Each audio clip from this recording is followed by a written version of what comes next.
यह है लाडलापुर, एक ऐसा गांव जहां सोने के बेशुमार झखैर मौजूद थे, लेकिन कभी किसी गैंग की हिम्मत नहीं हुई कि इस गांव पर हमला करे, क्योंकि लाडलापुर पर सिर्फ शाका का राज चलता था।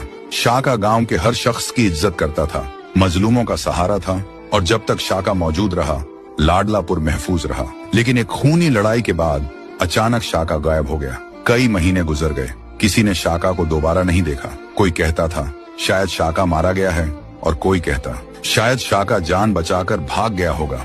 हकीकत किसी को नहीं पता थी।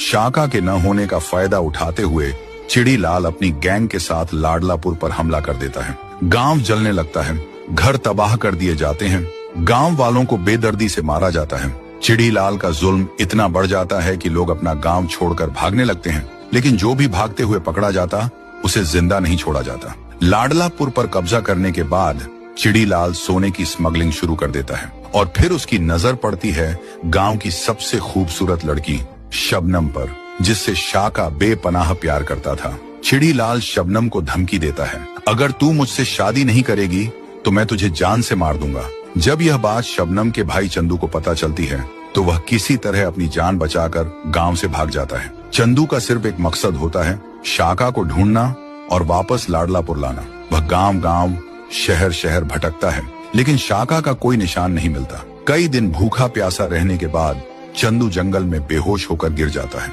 और दूसरी तरफ चिड़ीलाल शबनम से जबरदस्ती शादी की तैयारी कर रहा होता है। तो दोस्तों, अब सवाल यह है, क्या शाका वापस आएगा या फिर लाडलापुर चिड़ीलाल के जुल्म में हमेशा के लिए खत्म हो जाएगा?